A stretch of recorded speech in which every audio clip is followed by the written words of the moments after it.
Saiki sawangan to. Iki adine Petruk iki apa member kaya ngene iki. Lah ing atase munggah kraton kok ming nganggo training. Nganggo sabuke nganggo kolor kaya ngono kuwi. Ora nganggo sarung, ora nganggo kathok, sak piturute apa pantes Kresna? Koko Prabu nadyan mekaten menika abdi dalem paduka.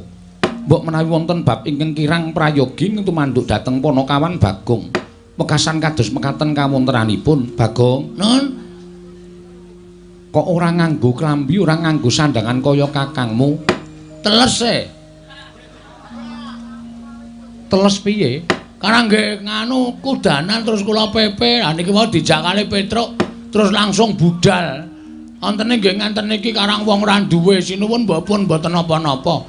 Sing penting kula niku ora colong jupuk, kula ora tumindak ala. Arep sandangan kula elek kaya ngeten. Sing wigati rak pokoke kula tumindake apik. Lho lah iya, aku ya mung ngandani yen to nganggo tata krama. Nggih nyuwun ngapunten diapunten nggih. Ya wis ora apa-apa sesuk meneh. Nek sowan ratu ngandhani nganggo ingkang jangkep. Nune nggih ngestakaken dawuh. Panakawan Bagong. Mudyar kowe. Aku ora iso omong karo kowe to, rasa sok gawe masalah. Ora sok gawe perkara. Lho, kowe ngunek-unekke Sinuwun Ndrawati kakangne nesu. Terus? Kowe kakangne sapa? Kakangne Bagong. Kakangne nesu kok kakangku ora nesu. Anggo ngopo aku nesu ngewangi karo kowe? Dewangi, Tru. Panakawan Bagong. Wonten dawuh. Aku tak takon karo kowe gage wangsul nopi takonku ane pertitis. Derajatmu ya apa? Derajatmu ya apa? Batur, kok ngene kok ratu. Nggih batur ya Panakawan. Panakawan ki papane ngendi? Teng isor. Kula menika namung kere. Kula menika namung Gedibal 17. Ing atase derajatmu ki wing batur kok dlangap-dlangap ucap mundurwini kaya grojogan. Kowe wani nyes Maranata Ndrawati kuwi adikku lanang. Terus. Wah aku diwangi, Tru. Aku suwe-suwe tratapane. Kowe karo aku ki padha, Mas. Sing bedake mung derajat karo pangkat. Ngoten. Nek di mata Tuhan kita itu sama. Sama-sama manusia. Aja sok tumindak kaya ngono kuwi, aja sok ngelokke kowe kere, kowe Gedibal, kowe ki mung welek nyolok mripat. Dosa, Mas. Tandane dosa sampean aja gagas kaya ngene iki, aja ngunekke kawula sing elek kaya ngene iki, aja ngunekke kawula sing ringkih kaya ngene iki. Sampeyan iso dadi ratu niku mergo tak coblos rai sampean. Gong, kowe le omong malah dadi masalah iki. Cerewet kowe mena. Untal dasmu sisan. Kon ngewangi ora gelem malah meden-medeni wis kowe cengok. Alah denane bacot wani ya bacot nyemplung kali. Wis terus ya mengkari ndodok. Lho. Kok mengkari ndodok piye ora? Samane ngunanake karo Bagong kleru.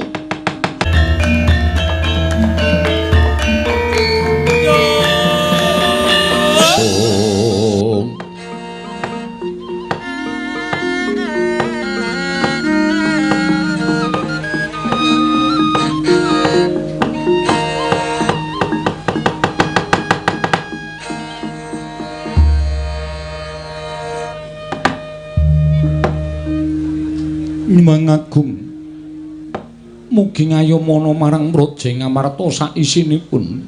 Nun mangke Koko Prabu dereng sawetawis dangu rawuh paduka Kanjeng Koko Prabu jimat sesemban kula.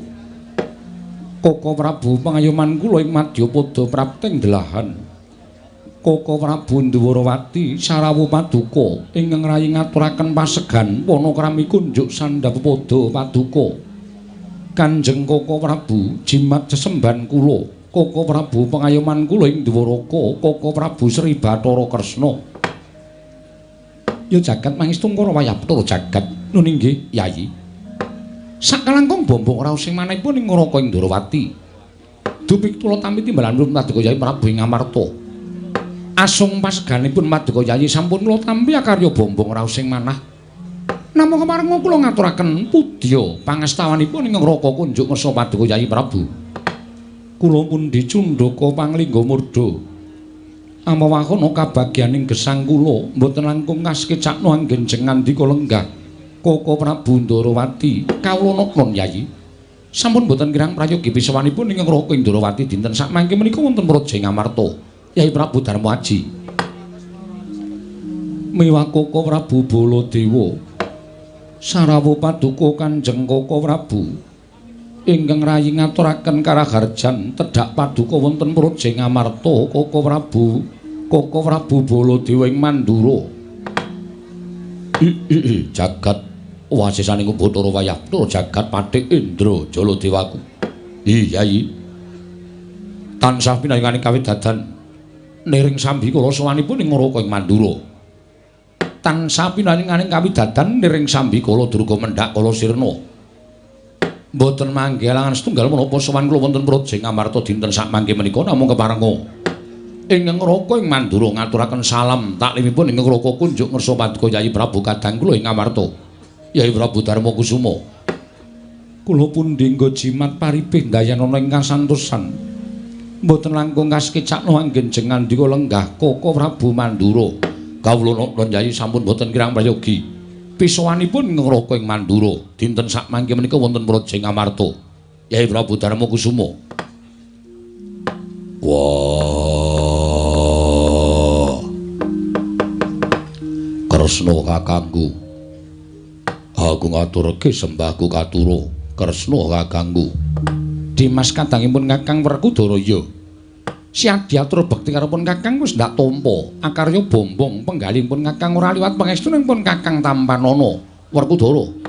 Ndak gegem dadiake jimat. Bule kakangku aku ngaturake basaku katura Baladewa kakangku. Kadangipun Kakang Yai Werkudara ya. Siadi ngaturke bekti karepun Kakang wis tak tampa kanthi legawaning penggalipun Kakang. Ora liwat pangestunipun Kakang Mandura Tampanana Bratasena. Ndak gegem dadiake jimat. Ora liwat padha prayoga nunggunmu lenggah. Werkudara ya, kaya wis ora kurang kepenak praptanipun Kakang. Ya, Werkudara. Kaya wis prayoga praptanipun Kakang ing Mandura. Koko Prabu, nadyan kula ngaturaken bekti kula kunjuk. Koko Prabu kekalih Koko Prabu Ndarawati miwah Koko Prabu Baladewa. Arjuna ndak tampa pangestunipun Kakang Tampanana ya Janaka. Wis ndak tampa sira ngaturke bekti karepun Kakang pangestunipun Kakang ing Mandura Tampanana. Kula pundi nggo jimat paribih dayanana ing kasantosan. Mugi kasekecakna anggen jengandika lenggah Koko Prabu kekalih Koko Prabu Ndarawati miwah Koko Prabu Mandura. Ya Arjuna kaya wis ora kurang kepenak ya Janaka. Kaya wis prayoga praptanipun Kakang ing Mandura. Koko Prabu sembah bekti kula kunjuk. Koko Prabu sembah bekti kula ngatur. Ya kembar ndak tampa. Pangestunipun Kakang Tampanana kembar. Ya Nakula Sedewa. Ndak tampa sira atur bekti kalipun Kakang. Ora liwat pangestuning Baladewa Tampanana. Kula pundi nggo jimat paribih dayanana ing kasantosan. Nggih, kula pundi nggo jimat paribih kasantosan Koko Prabu. Mugi kasekecakna anggen jengandika lenggah. Ya kembar kaya wis ora kurang kepenak praptanipun Kakang ing Ndarawati ana ing Datulya Praja Ngamarta dina samengko iki kembar. Koko Prabu saestu adamel gagap gugup guragapan raosing manah. Krana rawuh paduka ingkang sengkan-sengkan datanpa pepoyan. Menawi kepareng kawedaring kathah tumunten kababarna menapa wigatosipun. Nanging menawi wadi tumraping para kadang tuwin sentana. Monggo Koko Prabu kula dherekaken manjing saklebeting kedaton. Pepanggihan catur netra kelawan ingkang rayi Ngamarta pun Darma Kusuma. Yai. Wale-wale menapa? Sawanipun ingkang Raka Indrawati titik lenggan sakmangke ingkang sepisan. Sejatosipun tuwi dhateng jiwananing kadang-kadang kula para Pandhawa. Syukur Yai. Dening kadang-kadang kula para Pandhawa tansah kinayoman dhateng barokah Hyang Mahanasa. Pun Kakang nderek remen. Koko Prabu sedaya awit berkah pangestu paduka Kanjeng Koko Prabu matur sembah nuwun. Dene dungkap angka kalih. Kedarang-darang suwanipun ingkang Raka Indrawati prapting Praja Ngamarta dinten sakmangke menika estunipun mugi andadosna ing kawuningan. Sawanipun ingkang Raka Indrawati dinten sakmangke nyuwun kawelasan dhateng kadang-kadang kula para Pandhawa wondene legeng kawelasan menika kala wau mugi paduka Yai Prabu sak kadang wonten sukalaning penggalih madangi pepeteng ingkang tumanduk dhateng Projeng Ndrawati. Mila sowan kula Blakasuta namung badhe nyuwun senjata pitulung tumbak kenceng mring kadang-kadang kula para Pandhawa supados berat penandang ingkang sinandhang dhateng Ngraka Ndrawati menika Yayi. Yayi Prabu Darma Kusuma. Handrah ingkang wis witarum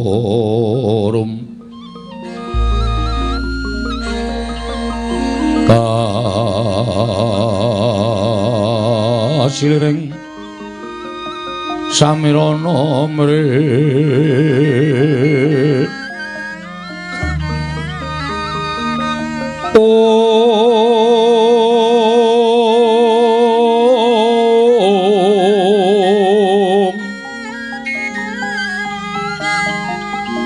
sekar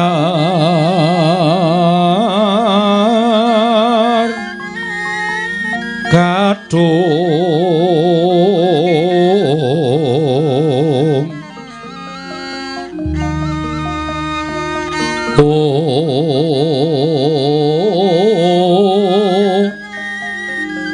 ngas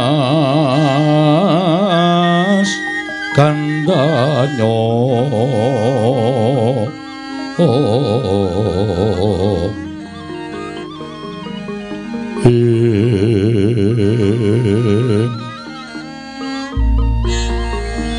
maweh raras retnaning driya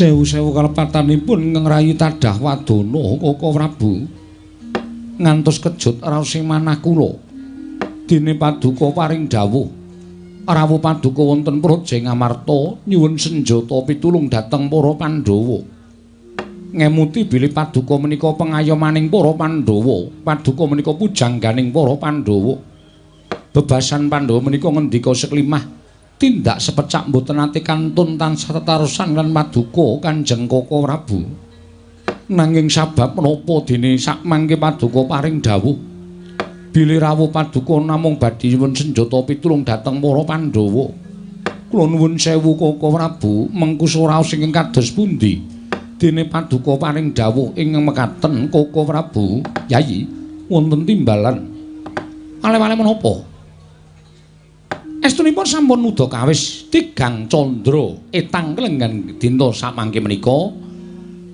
negari Ndrawati kados nampi welak ing Jawata negari Ndrawati kados ketaman pegebluk kathah para kawula enjing sakit sonten ketiwasan sonten sakit enjing kapralaya mongko sampun boten kirang-kirang nggih kula ngrawuhaken para brahmana winasih sewa sugata miyang para nimpuna supados nambak rengkaning praja parandiring katindakaken gagar wigar tenantuk karya nalika semanten kula rencangi sarenanite sesemek ron raja mola bebantal bata sarimbat madyaning prihatos kala wau pun kakang nampi sasmitaning gaib inggih menika sasmitaning Jawata ingkang dumeling wonten ing Karna bilih negari Ndrawati saged waluya nirma temah jati jati temah mulya menawi para Pandhawa ingkang suka sakbiyantu bot repotipun ing Ngraka Ndrawati mekaten Yayi munggah menapa ing dadosan wonten Projeng Ndrawati lho nuwun pamunten Yayi boten marab-arab pisan dhateng aturipun Yai Kresna babar pisan boten nanging sanget boten kinten ing wanci enjing Yai Prabu Kresna sampun rawuh wonten Projeng Mandura sarwi tawang-tawang waspa sareng kula dangu menawa sababipun dene Kresna sowan dhateng negari Mandura sarwi tawang-tawang waspa Kresna tuwuh matur purwa madya lan wusananipun tinampi dhateng Ngraka ing Mandura nuwun sewu mboten nama kula badhe ngetingalaken labatanipun Yai Kresna menika babar pisan mboten namung jagat menika sampun dados paseksen bilih antawisipun Ngamarta lan Ndrawati menika kalih kaliyan ngatunggal tiganipun ngemor menika Mandura sampun marambah makaping kaping pendak-pendak para Pandhawa nampi ribet Yai Prabu Ndrawati ing saged ngudari ribet menika kala wau. Pendak-pendak para Pandhawa nampi pepeteng Yai Prabu Ndrawati ing saged ngudari pepeteng menika kala wau. Mila sampun satrepipun menawi Yai Prabu tumunten paring pitulungan dhateng kadang kula Yai Prabu Ndrawati. Kula inggih minangka dados saksi tama aturipun Yai Kresna bilih negari Ndrawati dinten sak mangke ketaman begebluk ingkang madal saliring usada wondene sagedipun waluya nirmala temajati namung para Pandhawa ingkang suka sakbiyantu boten-repotipun kadang kula ing Dwaraka. Inggih Koko Prabu. Namung kula nyuwun pangapunten. Gandeng Pandhawa menika mboten kula piyambak. Nanging klebet Werkudara Janaka miwah kembar menika ugi peranganing para Pandhawa. Mila menapa dipun keparengaken kula nedya tetarosan langkung rumiyin kaliyan kadang-kadang kula para Pandhawa menika langkung prayogi Yayi. Sumangga kula aturi andangu dhateng kadang paduka sekawan cacahipun. Werkudara, nggih. Ora usah dadak nganggo lidah sinambung. Pun Kakang ngaturake apa kang dadi wigatine Koko Prabu Ndrawati si Adi wis midhanget dhewe. Piye Dimas miturut penemuning si Adi Werkudara? Wah. Yen pancen Werkudara dadi srana waluyaning Projing Ndrawati, nadyan aku mbok dawuhi munggah gunung njegur segara aku ora bakal selak waton dados sarana waluyaning Projing Ndrawati. Semantun ugi kula Koko Prabu. Nadyan bebasan kedah manjing tumangan. Kula mboten badhe selak waton dados sarana waluyaning Projing Ndrawati. Semantun ugi kula Koko Prabu. Nadyan kadhawan mlampah ingkang tebih, kula mboten badhe selak waton dados sarana waluyaning Projing Ndrawati. Nadyan kula kadhawan beto barang ing awrat, kula tartemtu sendika ndederek waton dados sarana waluyaning Projing Ndrawati, Koko Prabu. Koko Prabu, paduka midhanget piyambak kesaganipun para kadang. Matur sembah sewu nuwun ingkang tanpa pepindhan. Ing mekaten tumuli kula aturi paring dawuh. Menggah menapa ing kedah katindakaken dening para Pandhawa punta sak kadang boten badhe selak. Yayi, wale-wale menapa? Sawanipun ing Raka Ndrawati menika mituruti dhateng Sasmita ing Jawata ingkang sampun kula tampi. Bilih negari Ndrawati saged waluya nirmala temajati jati temah mulya. Menawi para Pandhawa ingkang suka sakbiyantu bot repotipun ing Raka Ndrawati. Mungla midhasna ing kawining nata ing Amarta Prabu Darmakusuma. Nalika semanten dupi midhanget sabdanipun ing Raka Ndrawati, Tugu Nalindra ingkang wicaksana wasis. Parandening mangke kandhek wonten ing pengangen-angen. Kanthi ingkang rayi iki Lurah Bagong ingkang mangtun mancat Pancaniti minggah Datulaya. Nirpepeh pindha sata matarangan makarya mbang para kawula kanca piyak-piyak ana daya. Minggir jaluk dalan minggir.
mendalon tata trapsilanira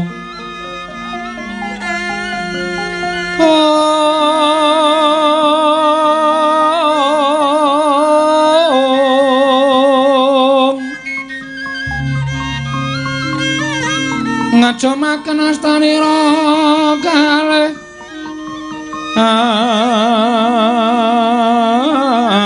astanira kalih pisan yen ngandika magawe obranta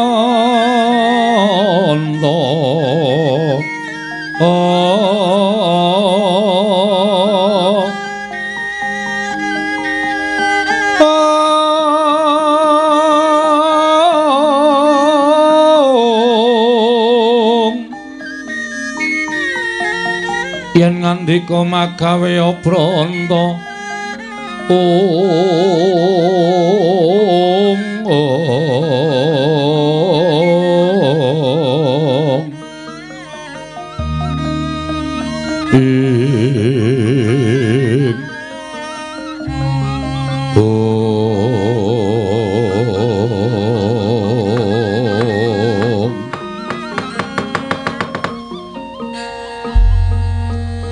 Koko Prabu dereng ngantos purna anggen kula nampi sabda pangandika paduka menika kadidene sowanipun Panakawan Petruk Sumawana Bagong ingkang sowan wonten Praja Ngamarta Koko Prabu jagat pasisaning Batara Wayah tur jagat kaleresan Yai nanging dipun menapak-menapakno Petruk menika Panakawan paduka Yai Prabu menika abdi Ngamarta.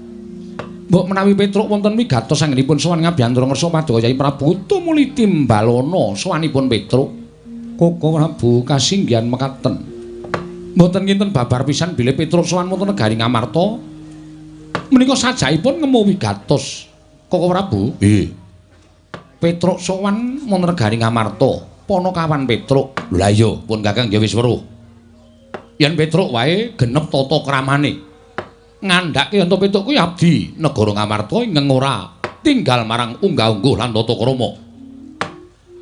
Saiki sawangan to, iki adine Petruk iki apa member kaya ngene iki. Lah ing atase munggah kraton kok nganggo training. Nganggo sabuke nganggo kolor kaya ngono kuwi. Ora nganggo sarung, ora nganggo kathok, sak piturute apa pantes Kresna. Koko Prabu nadyan mekaten menika abdi dalem paduka. Mbok menawi wonten bab ingkang kirang prayogi tumanduk dhateng Panakawan Bagong. Mekasan kados mekaten kawontenanipun Bagong. Nun. Kok ora nganggo klambi, ora nganggo sandangan kaya kakangmu? Teles e. Teles piye? Karang nggih nganu kudanan terus kula pepe. Ha niki wae dijakali Petruk terus langsung budal. Antene nggih nganten niki karang wong ora duwe sinuwun pun mboten napa-napa. Sing penting kula niku ora colong jupuk, kula ora tumindak ala. Arepa sandangan kula elek kaya ngeten. Sing wigati rak pokoke kula tumindake apik. Lho la iya, aku ya mung ngandani yen to nganggo tata krama. Nggih nyuwun ngapunten diapunten nggih. Ya wis ora apa-apa sesuk meneh nek sowan ratu ngandhani nganggo ingkang jangkep. Nune nggih ngestakaken dawuh. Yai Prabu. Wonten timbalan Koko Prabu. Dumunten katimbalan nama wigatosipun Petruk. Dene sowan wonten negari Ngamarta. Menawi sekinten sowanipun Petruk menika sae paduka Yai Prabu Gedang Legahi Bawa Leksana nanging menawi namung bebudhek banyu bening kawontenan Praja Ngamarta. Kedahipun Petruk dipun emutaken. Koko Prabu kasinggihan mekaten. Mugi kepareng lenggah ingkang langkung prayogi. Panakawan Petruk sawise satata nggon ngadhep ngarsan ingsun. Padha raja sak praptanira Panakawan Petruk nunamit pasang Kalimantabe tinebene ngilodoni dumawahing tawang-tawang linepatna ing tulak manu sinuwun lepat diagung pangaksami kula ngrumaosi bilih kula menika namung Panakawan kula menika namung batur kula menika namung kawula andhap panggenan kula mila menawi wonten kiranging tata krami kiranging unggah-ungguh nyuwun pangapunten sinuwun. Nyuyu Petruk ora dadi ngopo. Wilujeng sowan kula bekti kula kunjuk. Ponokawan ndak tampa pangestuku tampanana kula pundi jimat paripe dayana ing kasantosan paring pangestu paduka Gusti kula ingkang sinuwun amawahana kabagyaning gesang kula. Iya Ponokawan Petruk prayogakna lho niki sanget anggen kawula ndadosaken jimat.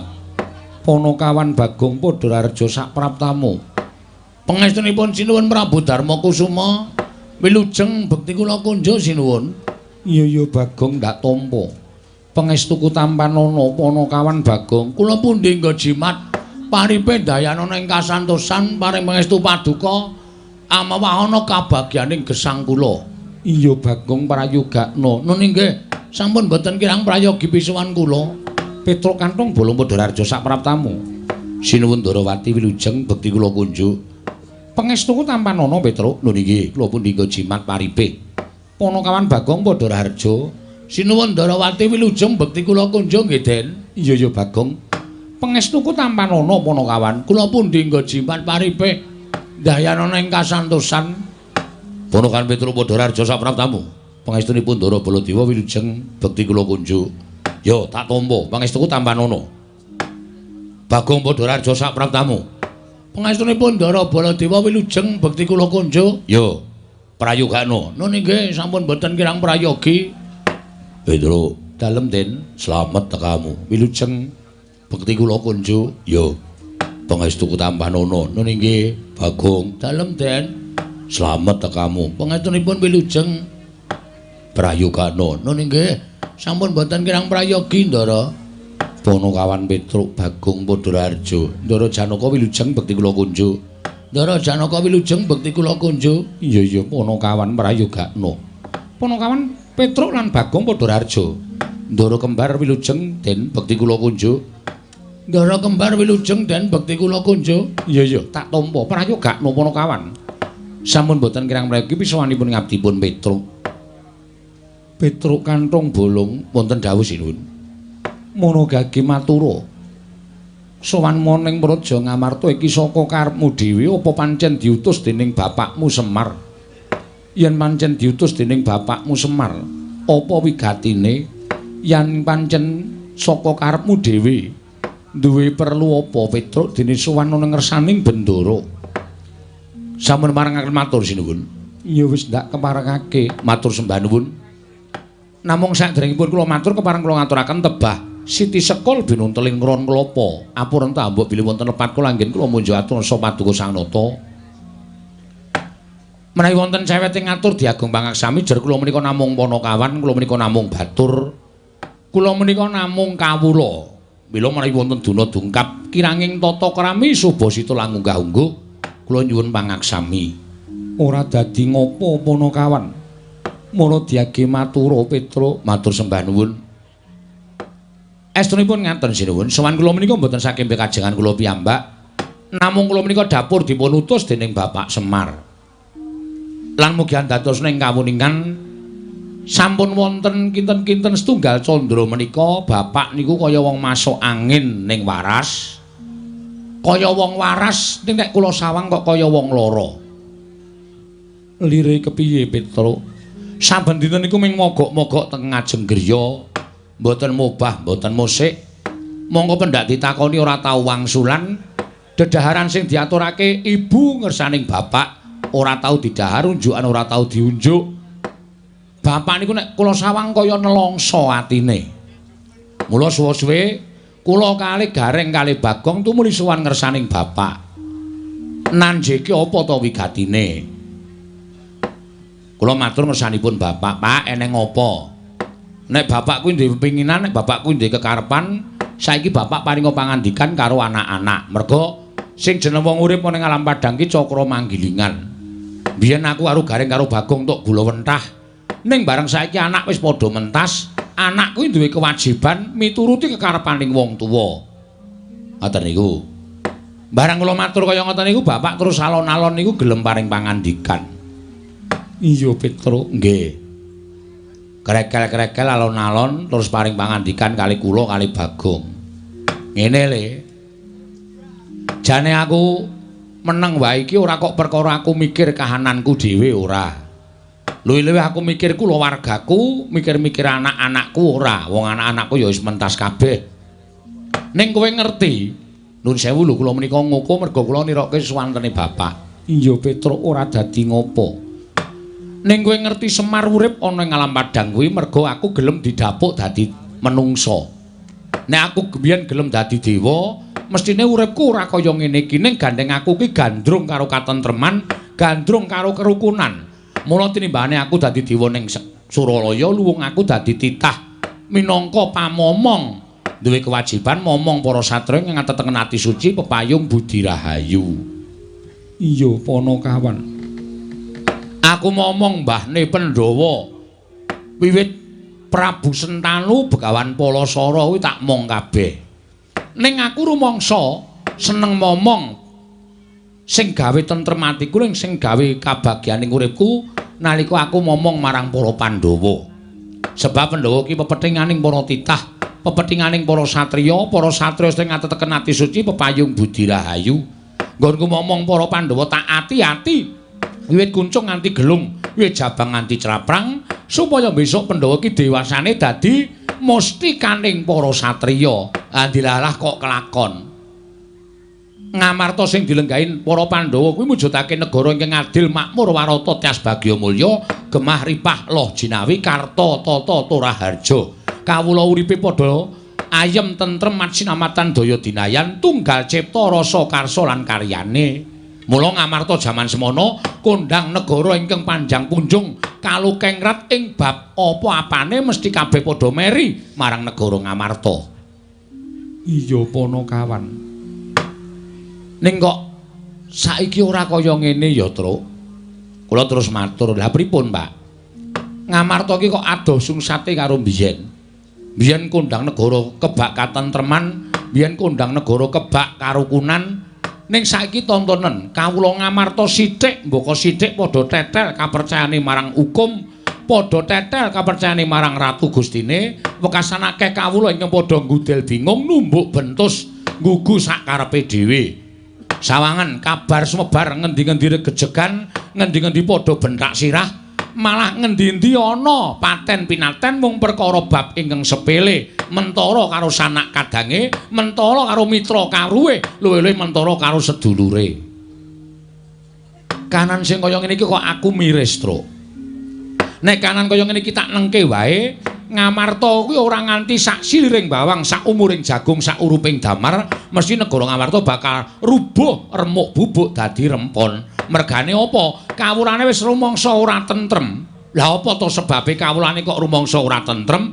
Merga ana jarak ing antaraning kawula lan Ratu Gustine. Ratu Gustine ora gelem nyaket kanang para kawula. Kawulane ora percaya karo Ratu Gustine. Lah menika papan-papan panembah ora padha diparani, papan-papan pasinaon ora padha diparani, sing diparani papan-papan maksiat. Mula Ngamarta saiki lagi tak arani anjlok morale para kawula. Merga wis ora ngerti rasa kamanungsan, wekasan akeh regejegan, akeh sing padha nggunakake hukum rimba sakarepe dhewe, mongko lali yen to melu sawijining negara ingkang duwe pernatan hukum ingkang wajib diugemi. Iya Petruk, nggih. Lah, kanan sing kaya ngene iki arep tak dandani, Truk. Bapak ngendika ngoten. Bapak ajeng dandan-dandan pripun? Merga nek iki nganti rusak tenan negara Ngamarta, sing disalahke sepisanan karo Dewa Uduka Pandhawa. Ning Semar sing momong para Pandhawa kok gagal sarta ora kasembatan mujudake negara ing adil makmur warta tias bagya mulya. Mula sing ditutuh aku ora sembodo dadi pamomong, ora sembodo dadi pengayom. Mula nek nganti Ngamarta iki tak nengke wae, aku sing kesalahan. Lah, aku meneng wae iki aku duwe gagasan kepengin bangun kayangan. Lah kula mak tratap. Semar kok bangun kayangan niku, Semar niku nuwun sewu wong sekeng, wong ora duwe, wong melarat. Kok arep bangun kayangan niku terus kula tuwuh tandha pitaken. Saderenge kula matur kathah-kathah kersanipun Bapak, Bapak wis ngendika, kowe aja kaget. Kowe aja kaget. Aku nganggo tembung bangun kayangan iki ora bangun papan sing magrong-magrong, papan sing apik, papan sing becik, saka emas mutiara jamrut hergeni kuwi ora. Ning aku pengen bangun negara Ngamarta kuwi uripe kawulane embane kaya ning kayangan. Kayangan iki kebak mat sinamatan, kebak karukunan, kebak katentreman. Ora ana rasa daya dinaya, ora ana rasa meri siji lan sijine, anane mung padha tetunggalan manunggal, sayuk rukun yen abot padha dipikul yen enteng padha dicangking niku kayangan. Lah mulane aku pengen mujudake ngamarta ki embane kawula uripe kaya ning kayangan. Kula matur, wah niku bab sing boten gampang lho, Pak. Gampang. Waton Pandhawa gelem rawuh ning Karang Kadempel, sinambi mundi Pustaka Jamus Klimasada, aku iso mujudake kayangan sing mapan ana negara Ngamarta. Lah sebabe napa kok Pandhawa kudu rawuh teng Karang Kadempel? Merga Pandhawa artak kanthi dadi siji karo para kawula. Pandhawa artak kanthi nyawiji karo para kawula. Merga kawula kuwi ora perlu dinahi dhuwit, ora perlu dinahi brana picis, ning dicedhaki rasane, dicaketi karo pengarepe. Dicaketi atine. Kawula nek dicedhaki artine dening para pengarepe niku mboten sah diwenehi napa-napa, panjenengane mesti bakal sengkut gumregut mbangun negara. Merga wis rumangsa digatheki karo Ratu Gustine. Mila sowan kula ngersanipun Sunan Prabu Darmakusuma menika ingkang sepisan ngaturaken sembah bekti ingkang angka kalih nglulusaken gegayanipun Bapak. Iki menika mboyong para Pandhawa rawuh wonten ing Karang Kadempel, sinambi mundi Pustaka Jamus Myang Jimat Klimasada mujudaken negari ingkang adil, makmur, warata, tias bagya mulya. Cekap semanten atur kula. Wassalamualaikum warahmatullahi wabarakatuh. Iya Petruk nggih. Wis rampung, Gong. Wis kari ngenteni jawabane piye? Ha iya. Menawi nganti Sinuwun Darmakusuma kersa rawuh ning Karang Kadempel, awak dhewe ngaturake panuwun. Nek ora takoni alasane apa. Merga ya awake dhewe mbantu karo para Pandhawa iki ibarate sikil dienggo sirah, sirah dienggo sikil. Nek nganti mung diaturi rawuh ning Karang Kadempel kok semaya gedhe-gedhene ora kersa kuwi. Wis nek ngono Pandhawa kuwi pancen ora ngerti karo bales budi. Ora ngerti karo kabeciane awake dhewe sing wis dilakoni. Petro dalem. Aku tak taren karo kadang-kadangku dhisik ya Petro. Oh monggo, mboten napa-napa, mboten masalah. Langkung prayogi taren, merga menika mujudaken satunggiling pirembagan supados sakmangke saged kasembatan panjenenganipun Bapak Semar. Menawi panjenengan sarujuk Ndara Werkudara ora cocok, menika ya ora bakal mlaku. Panjenengan kali Ndara Werkudara pun mathuk pun gathuk, Ndara Janaka ora mathuk niku ya ora mlaku. Mula 5 cacah menika kedah manunggal dados tunggal. Kedah saged tetunggalan rawuh wonten ing Karang Kadempel sinambi mundi Pustaka Jamus Myang Jimat Klimasada. Werkudara, nggih. Miturut penemumu piye Dimas ature Petruk? Apa gegayuhaning Kakang Semar iki mau miturut Dimas Jodipati kepiye? Rasah kokian gunem sing tanpa guna. Ayo mangkat. Semar gedhe lelabuhane tumrap negara Ngamarta. Turaba ingkang bakal katindakake dening Semar kuwi gegayuhan sing apik, sing luhur, ngangkat marang praja Ngamarta. Barep kakangku, ayo budal dina iki. Iya Dimas. Ngaturake panuwun ingkang tanpa pepindhan. Arjuna penemune si Adi kepiye? Petro, dalem Den, yen pancen bapakmu mbutuhke Prabeya, aja metu saka bapakmu. Madukara usungana bandane ora bakal aku wegah. Waton bapakmu kasembadan bangun kayangan woning praja Ngamarta. Petro, matur sembah nuwun. Ndara kembar pripun?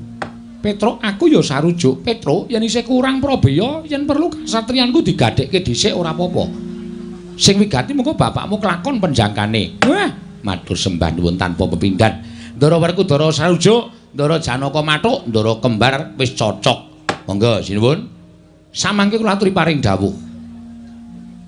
Kepareng paduka tedhak dhateng Karang Kadempel benjang menapa menawi saking pamayogi kula inggih dinten menika ugi kula dherekaken rawuh wonten ing Karang Kadempel sinambi mundi Pustaka Jamus Myang Jimat Klimasada. Kusik Petruk sabar sawetara. Iye, sebabipun ewuh kaya rasaku, bingung rasaku Petruk. Inggih, sebabe napa? Krana sowanmu kuwi kalah dhisik karo Koko Prabu Ndarawati. Lho, Sinuwun Ndarawati. Iya. Sinuwun Ndarawati rawuh mriki menapa wonten wigatos? Ana Petruk, wigatosipun wigatine Tanala kejaba nyuwun ngampil Pustaka Jamus Klimasada. Nyuwun ngampil pustaka Jamus Klimasada. Iya. Dipun dadosaken menapa? Ngerti yen to negara Ndarawati ketaman pegebluk bisane waluya. Yen to tinumbalan pustaka Jamus Klimasada. Mongko rawuh luwih dhisik tinimbang sowanmu. Kepiye meneh Petruk ingkang dhisik kudu tak dhisikake, ingkang keri ya kudu ngalah kelawan ingkang dhisik. Mula kang sangka kuwi yen to bapakmu kepengin rawuhing para Pandhawa kudu ngenteni pustaka Jamus Klimasada kinarya usada negara Ndarawati dhisik. Samengko tumuli tak boyong marang Karang Kadempel Petruk. Wo. Gong, Rasida le. Rasida ngapa? Ndara Werkudara wis cocok, Ndara Janaka wis mathuk, Ndara Neklastimbar wis oke, Ndara Puntadewa wis nyetujoni ning ana pepalang. Apa pepalange? Sinuwun Ndarawati. Sinuwun Ndarawati ngapa? Rawuh mrene rak. Sinuwun Ndarawati iki minangka kadang werdane para Pandhawa. Gosek. Sinuwun Ndarawati iki ya duwe karep, duwe sedya. Sedyane nyuwun ngambil pustaka Jamus Klimasada. Arga ngapae? Ndarawati ketaman pegebluk bisane waluya nirmala temah jati yen to tinumbalan pustaka Jamus miang jimat Klimasada. Piye? Monggo awake dhewe le sowan kalah dhisik karo Sinuwun Ndarawati. Mula Sinuwun Puntadewa kudu nglungguhi Bawalasana. Sing dhisik didhisikake, sing keri ya kudu keri. Mula awake dhewe saiki ora iso piye-piye anane ming nimpa bali matur karo bapak. Sik, aja kesusu. Aja kesusu piye? Kene aku sak sing matur, gentenan. Gentenan, wis ta mundur. Oh iya, iya. Ning ora gawe masalah lho, Gong. Ora iki mung genahke kok. Nek ora tak genahke ndak rampung-rampung. Ya. Oh iki goblok kok ora. Mundur ana? Ya, mundur. Ning aku wis weling karo kowe aja gawe masalah. Ora, aku mung arep takon karo Sinuwun Prabu Darmakusuma. Ya. Masalahe apa Sinuwun Kresna kuwi pengen nyilun ngambil pustaka Jamus Klimasada? Ya. Sing tata krama lho. Siap. Ya. Nuwun sewu Sinuwun. Iya, Bagong eneng apa? Ajeng nyuwun prisa. Arep takon apa? Sinuwun Ndarawati nyuwun ngambil pustaka Jamus Klimasada kangge menapa? Dinggo tumbal wadaling praja ing Ndarawati.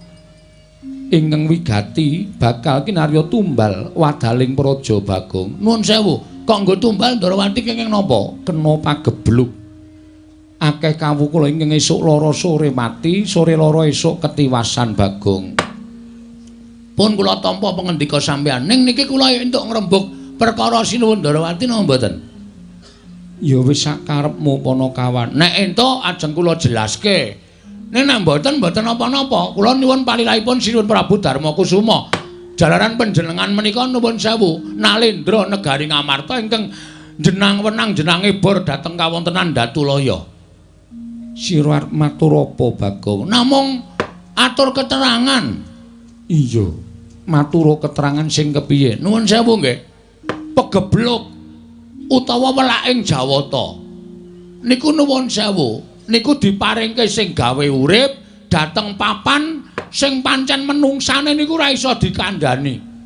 Tegese kon manembah ora gelem manembah, kon tumindak apik ora gelem tumindak apik. Niku dewa mesti paring pagebluk kalih papan niku. Sranane digawe napa mawon, larang sandang, larang pangan, ketukulan ditandur ora tukul. Niku sing gawe Gusti.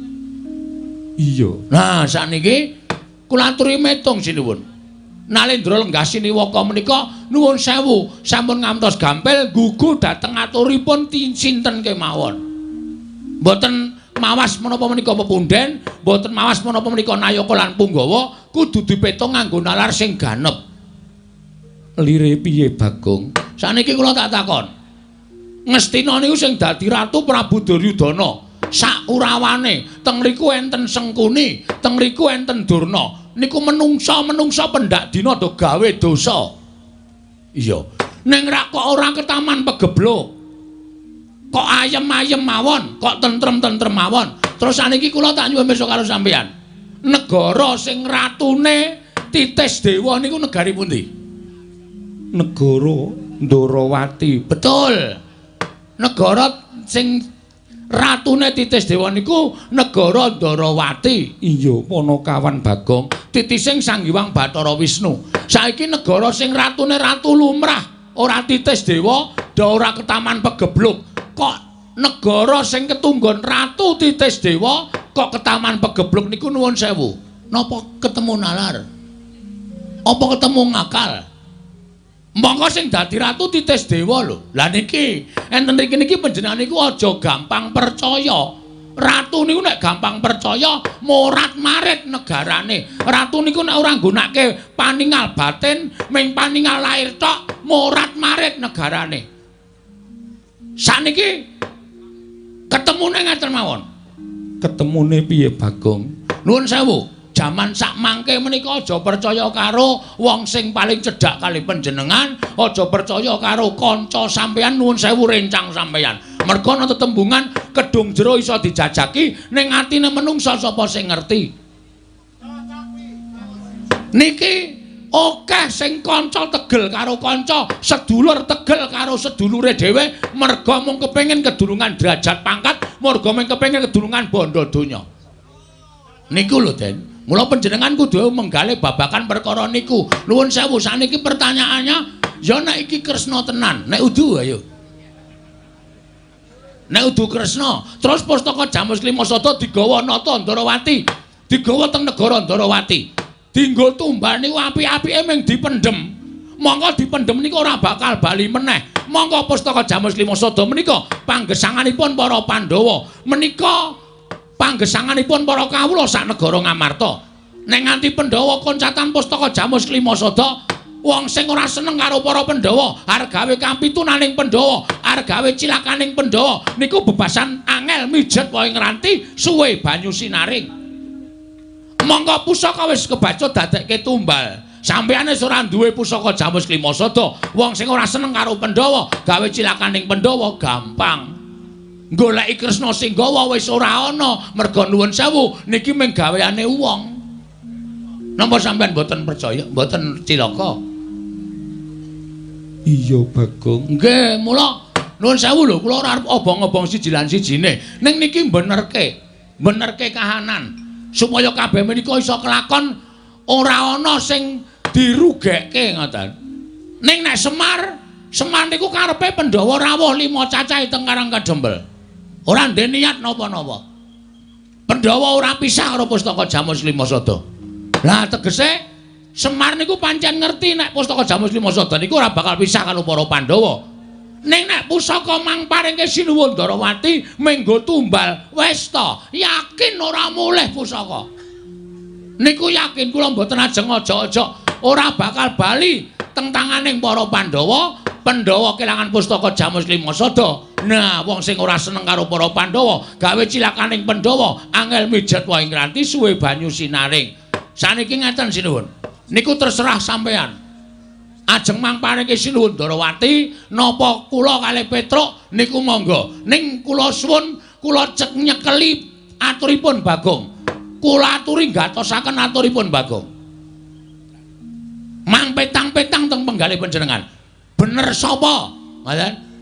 Apik mangparingke Sinuwun Ndarawati napa apik mangparingke Bagong? Niku teng lambe ati sampeyan. Nek apik mangparingke Kresna nggih mangparingke Kresna, nek apik mangparingke Bagong nggih mangparingke Bagong. Ning nggih niku nek diparingke Kresna menggo tumbal, nek diparingke Bagong ora pisah karo para Pandhawa prapteng Karang Kadempel. Ngoten mawon. Ngantos-atos lho. Saniki akeh wong nyewake sandangan wayang wong. Nek nganti niki panjal maning menungsa sing niate menghargai rusak negara Ngamarta terus nyilih nyewa sandangan wayang wong wujude Kresna mengargo apus-apus. Wah, sampean cilaka. Yakin niku. Kula mboten gawe-gawe.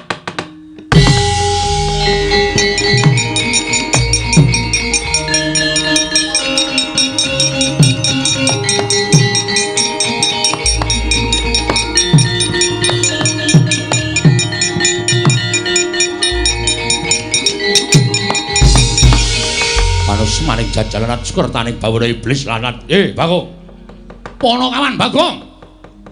Mudyar kowe. Aku ora iso omong karo kowe to, rasa sok gawe masalah. ora sosok gawe perkara. Lho, kowe ngunek-unekke Sinuwun Ndarawati kakangne nesu. Terus? Kowe kakangne sapa? Kakangne Bagong. Kakangne nesu kok kakangku ora nesu. Anggo ngopo aku nesu ngewangi karo kowe? Dewangi, Tru. Ponokan Bagong. Wonten dawuh. Aku tak takon karo kowe gage wangsul nopi takonku andi pertitis. Derajatmu ya apa? Derajatmu ya apa? Batur, kok ngene kok ratu. Nggih batur ya Ponokawan. Ponokawan ki papane ngendi? Teng isor. Kula menika namung kere. Kula menika namung Gedibal 17. Ing atase derajatmu ki wing batur kok dlangap-dlangap ucap mundur wini kaya grojokan. Kowe wani ngias Maranata Ndarawati kowe adikku lanang. Terus. Wah aku diwangi, Tru. Aku suwe-suwe tratapane.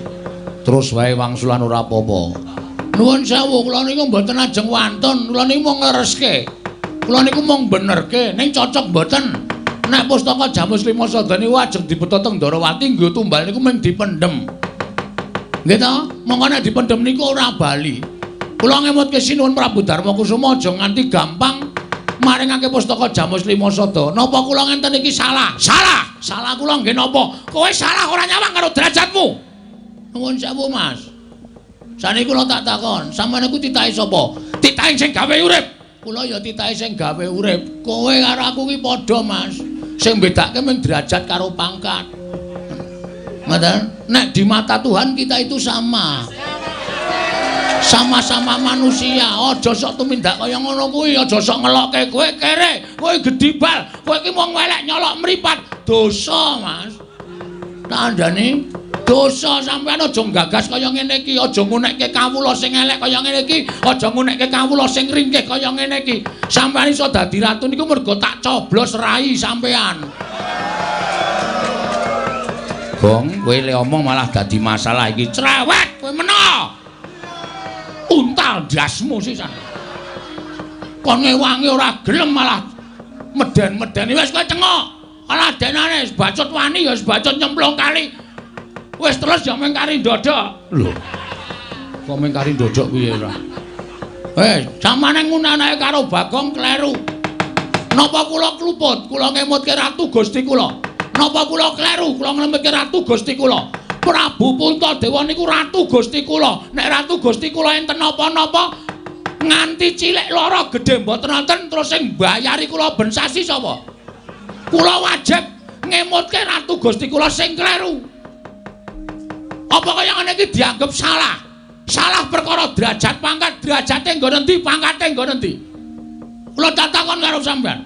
Sapa-sapa arep digetak, sapa-sapa arep digetak. Dumeh dadi ratu galak. Tangger iki wis saiki ayo. Muni ya. Ombo-ombonan cangkem. Ombo cangkemku kasih. Sero suaraku kok. Lho ora lho iki tenanan. Sing tau nek kowe meneng wae kok kakangne nesu-nesu iki ngopo? Mergo aku tresna karo adikku lanang. Terus? Kowe tresna ora karo aku? Nek kowe tresna kowe muni ngono iki, Tru. Men aku marem, Tru. Emoh, oh setan iki. Ora gelem muni ngono to? Ora. Kowe wani ngias marang Kyai Prabu Ndarawati padha karo wani karo Nata Mandura Prabu Baladewa. Kowe wani ngilani jajane Kyai Prabu Ndarawati padha karo kowe wani karo Nata Mandura Prabu Baladewa. Kowe ngila karo kahananmu.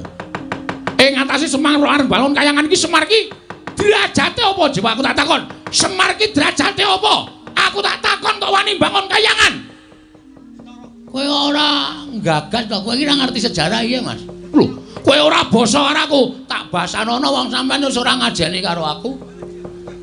Sampeyan karep dadi Nalendra, nek karo para kawula ngajenono. Kowe aja gleleng dadi ratu kowe. Kowe aja gaya dume lungguh kursi sing dhuwur. Ning aku nek gelem nglumpukke masyarakat tak jak demo telung kejeping paningal nrubuh saka kursimu kowe. Aja sok unek-unekke masyarakat cilik kaya ngene iki tandani. Sampeyan iso gedhangkrang sila tumpang neng kursi iki mergo tak coblos, mbaya sembodo. Biyen sampeyan ling beseli aku pira tok kon dadi tim sukses, ha? Karo tok janjen-janjeni kene iki sesuk tak bangun aspal, tak aspal kene esuk tak cor, kene esuk tak nehi toilet. Kabeh ya mung telek. Nek magang iki kaya Janjine kaya dara kekalangane nek wis dadi lali micek mripate. Gong sabar, Gong. Ora sabar ana ngene iki. Ora wedi lho sawa-sawa terus. Ya wis. Aja tak eleke. Ya. Aku ngelek to. Lah ya engko gampang. Tak nggo bengok-bengok sedelo wis teng krujuk ya weteng. Ya rasa bengok-bengok ora. Mau mangan urang. Oh. Glepunge tok ya ora apa-apa. Lajeng napa sampean? Arep pripun? Lajeng takon ngejak apa sampean? Wis rasa kekian gunung saiki iki bali. Nun, saiki iki bali. Bali piye? Ora samboyong Pandhawa, bali. Kowe ora wedi karo aku. Kowe ora wedi karo aku. Yen nganti aku iku nesu, ana Panakawan tak glandang tenggala, kowe mati. Salah, sampean salah. Salah, Mas. Pati uripe Bagong ora ning tangane Baladewa. Apa kowe ponakane sing gawe urip apa piye? Hah?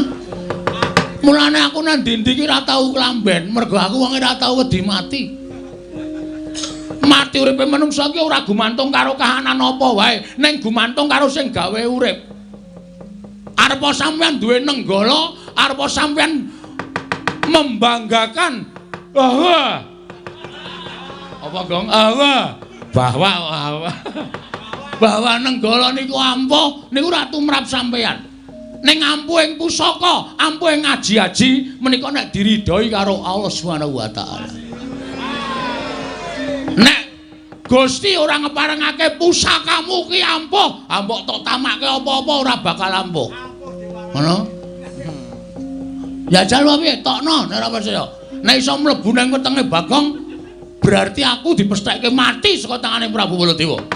Nek Bagong ditamani nenggala ora apa-apa, kewirangan kowe bol. Lho. Bol piye? Jenengmu sapa? Baladewa, tundang bol kok ora gelem.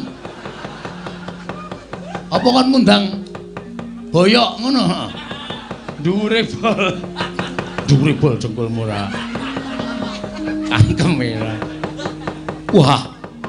Ngono kok ora wedi karo Baladewa. Ora mboten wedi karo sampean. Bebasanipun ngaten sinuwun. Sak kranjang koplak ngendikaning Prabu Baladewa, kula lebetke kuping kiwa tak tokke kuping tengen. Ning sekelimah ngendikaning Sinul Prabu Duryudana. Lho. Puntadewa Gong. Wah, Puntadewa lali. Bakal kula agem. Badhe kula agem lan badhe kula estakaken dawuhipun. Parap marswaning jajalaran. Yen ngono cetha kowe wani karo Baladewa. Cetha kowe wani karo Baladewa. Wis kowe saiki bali kono karo bapakmu. Bapakmu iki kon eling, bapakmu iki kon mulat karo kahanane. Bapakmu ki wong sekeng, bapakmu ki wong ora duwe, kok arep bangun kayangan iki gablek apa? Mbok kon ngilo karo cengele, mbok kon ngilo karo kahanane. Bapakmu ki wong melarat kok bangun kayangan ki ora ndelok karo kahanane bapakmu kuwi.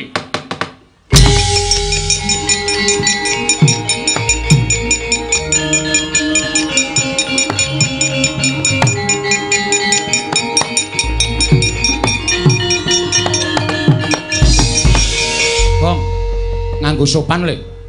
Kok njur ngadeg metenteng ngarepe Prabu Baladewa, Truk? Iki wis kelewat ukuran menungsa iki. Tegese piye? Sing dinyak udu aku neh, ning babe. Babe sapa? Babe Semar. Ayah. Ngono. Ame Bagong kok nyebut kok ayah ora. Bapak Semar.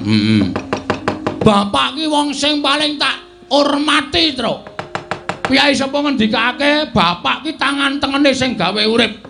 Mula sapa sing wani karo bapakne kuwi bakal entuk hukum sing ora ana pangapura selawase urip. Siji, bakal nampa rekoso uripe, angka loro lawanging kanugrahan ditutup. Wong urip ning donya iki nek lawanging kanugrahan ditutup, arep ngopo wisan? Wis ora duwe pengarep-arep apa-apa. Mula nek nganti bapakku dieceh karo Ratu Mandura sing jeneng Baladewa iki. Baladewa iki aku ora trima to. Gong iki malah dadi geger kriwikan, dadi grojokan, geguyon, dadi tangisan. Nek kowe ora wani mulya. Mulya ana. Kalakonane dhewe nang kene. Edan malah nyemprot-nyemprot idune. Aku ora ngraup to. Hus. Prabu Baladewa. Iye. Kowe aja sak kepenakmu dhewe ngonekke aku. Rada mundur sinuwun. Iya. Mundur apa tak nesoni? Iya wis. ngene iki ra wedi sapa-sapa. Karepmu piye? Kowe ngonekke aku kaya ngono. Karepmu piye kowe ngonekke bapak? Melek mripatmu kowe. Kowe ngonekke bapak wong sekeng gedhi bal 17, wong elek nyolok mripat tok sawang saka ngendi, ha? Aku wis ra nggo basa-basanan karo kowe. Percuma kowe tak basani. Wong kowe iki duwe derajat, duwe pangkat. Ning kowe ora ndek unggah-ungguh, ora ndek tata krama. Kowe ora mbasani karo Bagong. Monggo kudune kowe basa karo aku. Tuwa aku mbangane kowe, ning kowe batur, ning aku wong tuwa.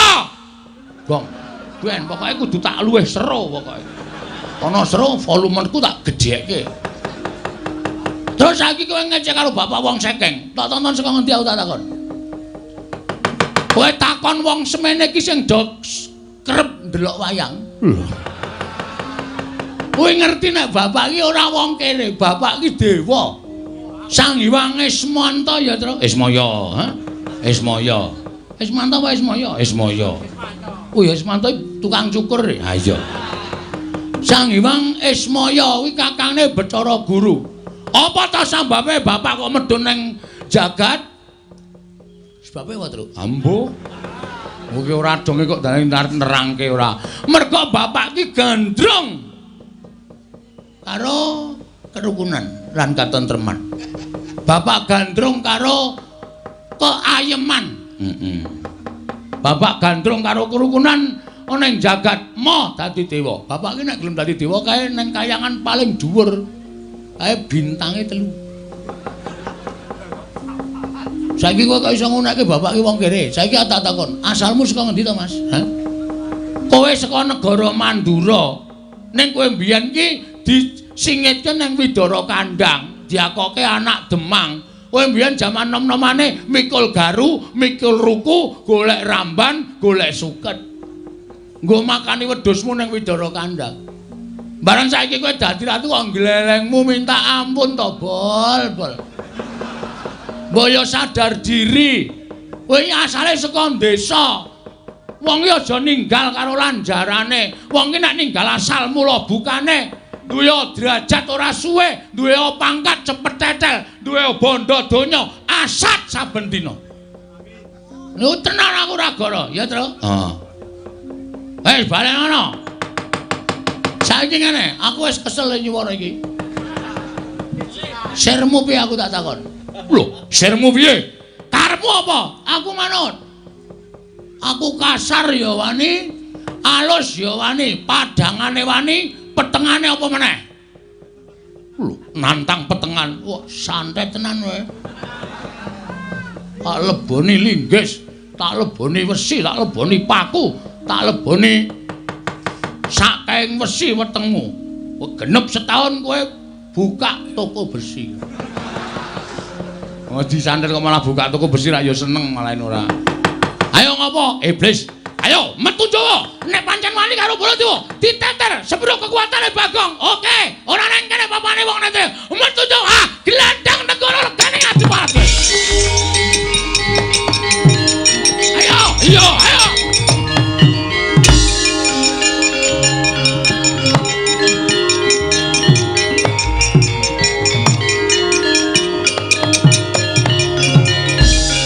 Loh, Gong. Kok balik meneh? Aku meng nyaut cagak kuwi mau apa? Set ngubeng ngono kuwi. Heeh. Wah angel ngene kon mikir ya, Tru. Heeh. Ora paham? Bagong piye kabul kawusanane? Kula tak metu mawon mungsuh Prabu Baladewa. Lah kok ora sida matur? Wis lak jame mungkin ndak dikira kewengen iki wis 11:30 Tru. Ayo ngoyak Baladewa kok malah nang kono. Yo.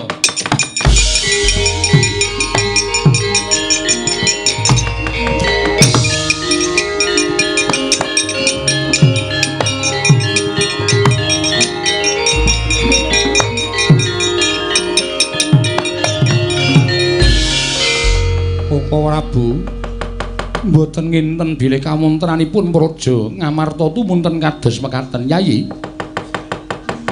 Malah kula menika estunipun lingsem dene Koko Prabu Mandura lah kok nglanggati pikajenganipun para Panakawan. Kepareng paduka kados pundi menapa klilanana kula medal jawi ngemutaken dhateng Koko Prabu Mandura sampun ngantos kalimputing patrap. Inggih Koko Prabu, kula sumanggaaken. Namung kula suwun sampun ngantos dadosaken pasulayan. Kula nyuwun pamit Yayi. Koko Prabu sembah kula nderekaken Jengkar Paduka.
Werkudara. Nggih.